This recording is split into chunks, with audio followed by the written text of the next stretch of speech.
set. Now see the question. 4 alternative answers are fees. Following questions are given. Choose the correct alternative. Means her question के 4 alternative दिए गए हैं, उनमें से correct alternative को आपको चूज करके उसका आंसर लिखना है. It is very simple and easy to get marks of these questions in your examination. But how? Now come and watch. Question number 1. 2 circles are ready 5.5 and 3.3 centimeter respectively touch each other. What is the distance between their centers? Now listen. There may be 2 conditions. These circles may be externally touched or may be internally, but in this question it is not given. Means it is touched, but how externally or internally it is not given.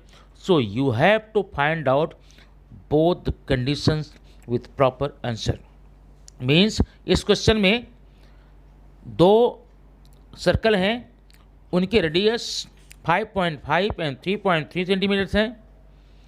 उनके centres के बीच, उनके केंद्रों के बीच की दूरी ज्ञात करनी है. लेकिन प्रॉब्लम क्या है, एक्सटर्नली टच्ड हैं, बाह्य स्पर्श हैं, अंत हैं, ये बात नहीं दी गई है. ऐसी कंडीशन में आपको दोनों आंसर निकालने पड़ेंगे. आइए देखते हैं कैसे इसको हम निकालते हैं. अब ये कंडीशन नंबर 1. अगर मान लीजिए ये 2 सर्कल हैं, एक ये है और एक ये है. बात समझ आई ना. अब इसका रेडियस ये P है और इसका Q है. ये क्या है, एक्सटर्नली टच्ड हैं. इनके बीच की दूरी ये PQ निकालनी है. जबकि बड़े वृत्त की त्रिज्या ये 5.5 है, छोटे की 3.3 है, और ये आपके एक्सटर्नली टच्ड हैं, बाह्य स्पर्शी हैं. तो बाह्य स्पर्शी वृत्तों के केंद्र के बीच की दूरी उनकी त्रिज्याओं के योगफल के बराबर होती है. इसलिए दोनों त्रिज्याओं को आप जोड़ देंगे. 5.5 3.3 आंसर आएगा 8.8. ठीक है. नेक्स्ट, अगर ये इंटरनली हो सकते, अगर ये इंटरनल टच होते, अंतःस्पर्शी होते, इनके त्रिज्याओं का अंतर निकालते. Means 5.5 minus 3.3 equal to 2.2. तो मतलब यहाँ पर 2 आंसर आएंगे, एक 8.8 है और एक 2.2 है. तो ये ऑप्शन आपका दिया गया डी, इसलिए आंसर डी करेक्ट ऑप्शन है. आइए क्वेश्चन नंबर 2 देखते हैं. Two circles intersect with each other such that each circle passes through the centers of other. If the distance between their centers is 12 centimeter or 12 unit, what is the radius of each circle? Means 2 वृत्त हैं, वो एक दूसरे से होकर पास होते हैं. अगर इस कंडीशन में उनके केंद्रों के बीच की दूरी 12 सेंटीमीटर है, उनका रेडियस ज्ञात करना है. अब जरा इसको आप देखिए कैसे समझेंगे. यह है आपका एक सर्कल, 1 मिनट, ये है सर्कल आपके यहाँ पर. एक सर्कल यहाँ पर बना देता हूँ, ये. अब ध्यान ये देना, यहाँ पर ये सर्कल ए है, ये सर्कल बी मान लीजिए. सर्कल ए का रेडियस यहाँ है, ये देखिए P. सर्कल बी का रेडियस यहाँ है Q. अब इसमें क्या बोला है, दोनों सर्कल एक दूसरे के सेंटर से होके जाते हैं. ठीक है. अब अगर इनके बीच की दूरी 12 सेंटीमीटर है तो आपको इनकी त्रिज्या ज्ञात करनी है. ध्यान से देखना, यहाँ पे ध्यान से ये देखना है आपको. इनके केंद्र के बीच दूरी कितना है, 12 है. अब ये बताइए जरा आप ए वृत्त को देखिए. ए वृत्त की परिधि यहाँ पर है और केंद्र यहाँ पर है. ये त्रिज्या होगी, ये तो 12 ही होगी ना. वैसे बी वाले की ये परिधि यहाँ पर है, केंद्र यहाँ है, ये 12 होगी.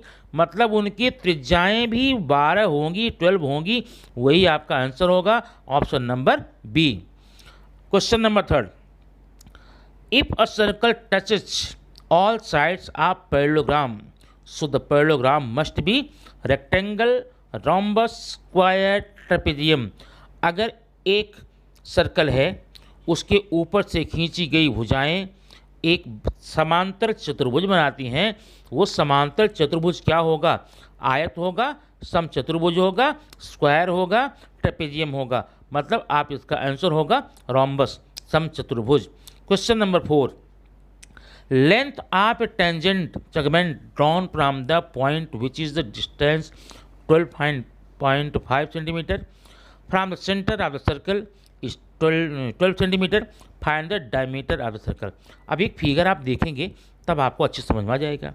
ये देखना, यहाँ पर ये आपका है, यहाँ पर ये वृत्त, ये आपका वृत्त है, ठीक है।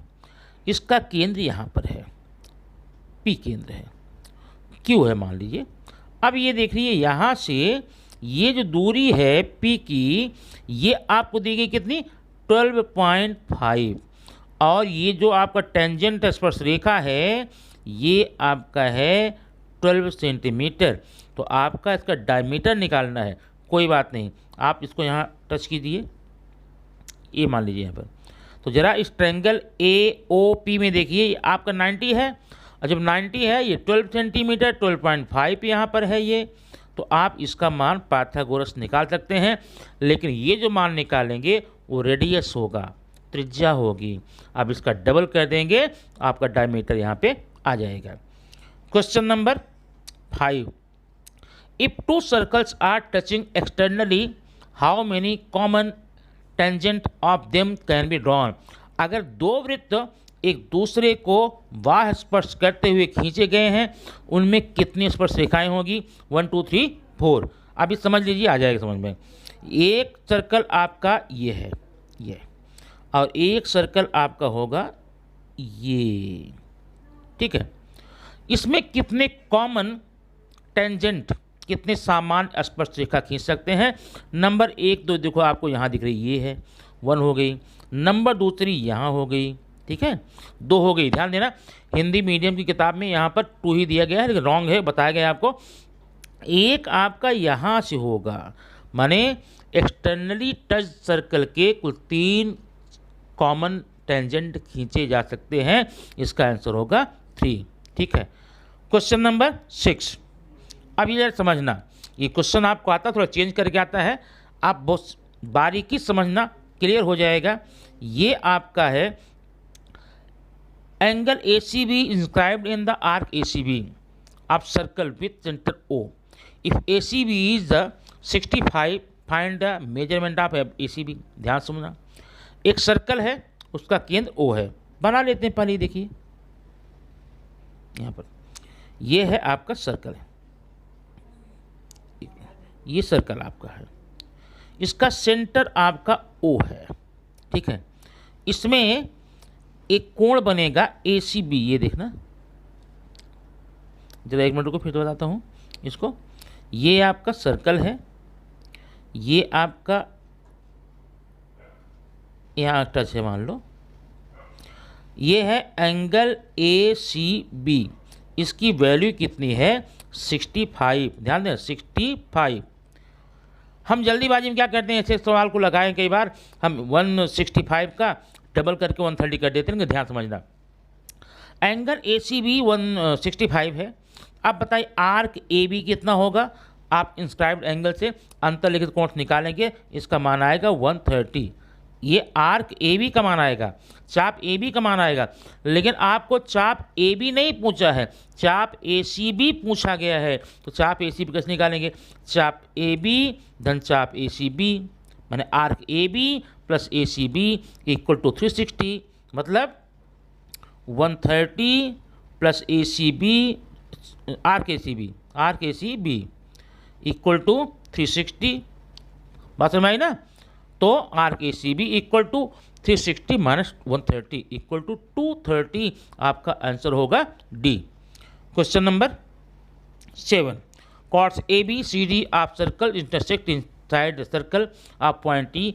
AE is the 5.6, EB 10, CE 8, find ED। Figure देखना, क्लियर होगा आपका। यहाँ पर ये है आपका सर्कल, ये देखना।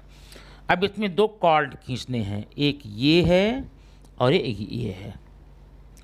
इक्वाड कौन कौन से A B C D, A B है और ये सी डी है, ई पर इंटरसेक्ट करते हैं। अब ध्यान ये देना है, आप जानते हैं इसका नियम होता है ए ई, ये इधर ना into B E equal to C E into D E. ये आपके अंतः प्रच्छेदन करने वाले जीवाओं के नियम हैं। अब ज़रा ये देखिए, ए की वैल्यू दी गई है, यहाँ आप ए की वैल्यू कर देंगे, ठीक है। ए का कितना है 5.6, आप लिखिएगा, मैं नहीं लिख रहा हूँ, ए 5.6 लिखिए। ई बी का मान 10 लिखिए, इक्वल टू सी ई का मान 8 लिखिए, इंटू डी का मान पता नहीं कितना है। अब आप इसका मान निकाल सकते हो तिरगुणा करके। चलिए question number 8, in a cyclic quadrilateral ABCD twice of the measure of A is equal to thrice of measure of C, find the measure of C। मतलब एक चक्रीय चतुर्भुज है, उसमें एंगल ए का डबल करने पर सी के ट्रिपल करने के बराबर होता है। आपको सी की वैल्यू याद करनी है। ध्यान देना, यहाँ पे बताया गया है, आपको जो हिंदी मीडियम की बुक है उसमें ये रॉन्ग क्वेश्चन दिया गया है, वहाँ पर सी की जगह बी दिया है, और वैसा करने में कभी नहीं आएगा, आप काट कर उसको बना लेंगे सी। अभी देखिए, इसका मतलब है यहाँ पर दिया है twice A, 2A equal to 3C, ठीक, ए दिया ना, तो A इक्वल टू 3C/2, ध्यान देना।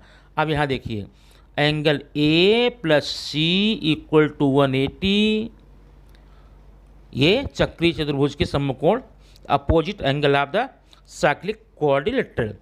एक को आप ए ही रखें, एक को आप क्या रखेंगे 3C/2, 3C/2 प्लस सी को सी रखेंगे इक्वल टू 180। अब आप जानते हैं क्या करना, मैं बता रहा हूँ। पहले ये 2 निकालने के लिए 2 में सब कट, अब मल्टीप्लाई कीजिए। जब 3C/2 में 2 का मल्टीप्लाई करेंगे तो बचेगा आपका यहाँ पर 3C प्लस इसमें 2 करेंगे 2C इक्वल टू 180 में 360। अब आप निकाल लेंगे ना, यहाँ पर 3C 2C 5C equal to 360, तो 1C का मान आप यहाँ निकाल